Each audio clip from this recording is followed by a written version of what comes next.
से एक और बड़ी खबर का रुख कर लेते हैं, जहां नेपालगंज की बांके जिला कोर्ट में प्रदर्शनकारियों ने हमला बोला है और यहां कोर्ट परिसर में तोड़फोड़ की गई है, आगजनी की गई है। कुछ तस्वीरें हैं जो हम आपको दिखाने जा रहे हैं। इन तस्वीरों को देखिएगा तो समझिए कि कैसे प्रदर्शनकारी कोर्ट परिसर में घुसकर हंगामा कर रहे हैं। एक एक चीज को वहां पर तोड़ा जा रहा है। नेपाल का ये बांके जिला यूपी के बहराइच से सटा हुआ जिला बताया जाता है और यहीं पर ये न्यायालय, जहां पर आप देख रहे हैं कि किस तरीके से इस जिले में कोर्ट परिसर में जाकर तोड़फोड़ की जा रही है। देखिए वहां खड़ी हुई गाड़ियों के शीशे तोड़ दिए गए हैं और जो भी सामान प्रदर्शनकारियों के रास्ते में आ रहा है, जो भी चीज़ें उन्हें दिखाई दे रही हैं, हर चीज़ को तोड़ा जा रहा है। क्या बाइक, क्या स्कूटी, क्या गाड़ी, घर के शीशे, हर चीज़ को तोड़ फोड़ कर नुकसान किया जा रहा है। और मधुरेंद्र जी भी लगातार बने हुए हैं। मधुरेंद्र जी, ये यूपी से सटा हुआ ज़िला जहां पर अब तोड़फोड़ की तस्वीरें सामने आ रही हैं, तो एक के बाद एक हम देख रहे हैं कि तमाम जो कॉन्स्टिट्यूशनल अदारे हैं उन्हें भी फिलहाल निशाने पर लिया जा रहा है।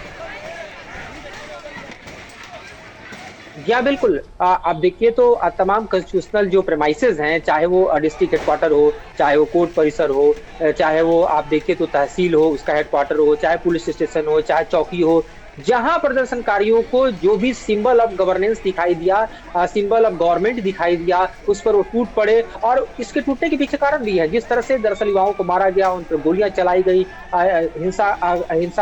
हिंसक एक तरह से देखा जाए रुख अख्तियार प्रशासन ने किया। तो ये गुस्सा प्रशासन के भी खिलाफ है। ओली सरकार के नेतृत्व में जिस तरह से कल प्रशासन ने दरअसल पूरे ही आंदोलन को दमन करने की कोशिश की बारूद के जरिए, उसके खिलाफ एक गुस्सा है जो कि अक्रॉस नेपाल दिखाई दे रहा है।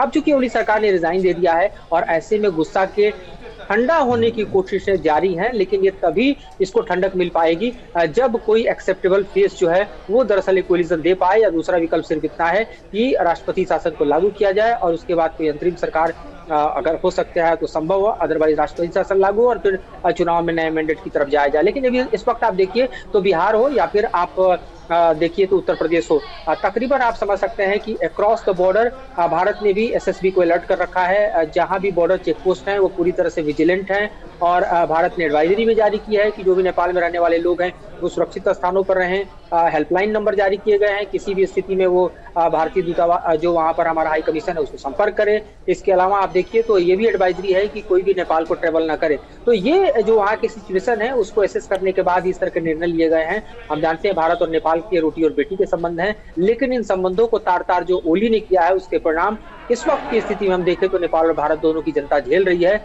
और उसके जो दृश्य हैं वो लगातार नेपाल की सड़कों से निकलकर सामने आ रहे हैं। लेकिन इस तरह से जो स्थितियां बनी हुई हैं नेपाल में और इसके बाद बलेंद्र शाह का अगर सत्ता में आना होता है, अगर उन्हें फिलहाल के लिए भी तत्कालीन प्रधानमंत्री के तौर पर हम देखें जिस तरीके से प्रस्ताव सामने आ रहे हैं, तो ये कोई चीन के लिए बहुत अच्छी खबर नहीं है। देखिए, चीन जो है नेपाल के जमीन पर पूरी तरह से विफल हो चुका है, क्योंकि चीन की जो आइडियोलॉजी है, लेफ्ट आइडियोलॉजी, उसकी सरकारें एक के बाद एक नेपाल की जमीन पर धराशायी हुई और लोकतंत्र वहां आज भी मजबूत नहीं हो पाया। जिस तरह ताही की कोशिश ओली ने की थी चाइनीज मॉडल को दरअसल नेपाल में इम्प्लीमेंट करने की, वो भी फेल हो गया। और उसका सबसे बड़ा कारण रहा सोशल मीडिया के जरिए जो अवेयरनेस है नेपाल की जनता में, नेपाल के यूथ में, वो काफी ज्यादा था। वो करप्शन से पीड़ित थे, वो दमन से पीड़ित थे, वो सरकार के रवैये से पीड़ित थे और उनका जो गवर्नमेंट के खिलाफ नैरेटिव बिल्डअप सोशल मीडिया के जरिए हो रहा था, उसको कर्व करने के लिए, उस पर कंट्रोल करने के लिए अचानक जो है 26 सोशल मीडिया साइट्स पर नेपाल की ओली सरकार ने, तत्कालीन ओली सरकार कहेंगे, ने प्रतिबंध लगाया और इस प्रतिबंध के खिलाफ गुस्सा फूटा। और किस तरह से फूटा कल से लेकर आज तक हम दृश्य देख रहे हैं। तो जाहिर है वो नेपाल जो कि भारत के बदले ओली के नेतृत्व में चीन का चुनाव करता है, क्योंकि अगर आप ओली के पहले के तमाम प्रधानमंत्रियों को देखें तो शपथ लेने के बाद वो दिल्ली फर्स्ट विजिट करते हैं, ओली फर्स्ट विजिट बीजिंग करने गए।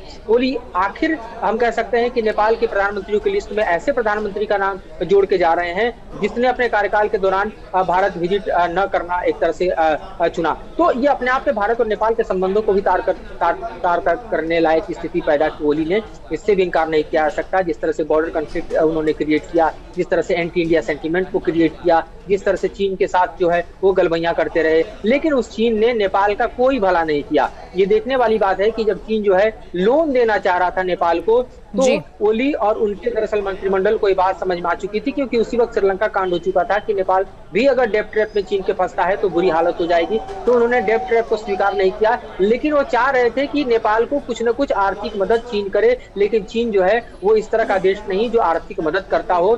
चीन जो है वो अगर पैसे लगाता है तो वसूली भी करता है। जहाँ भक्ति है हर शब्द में, कथाओं में छुपे हैं दिव्य रहस्य और ज्योतिष देता है जीवन को दिशा। धर्म से जुड़ी हर बातों को जानने के लिए हमारे चैनल स्तुति को सब्सक्राइब करें।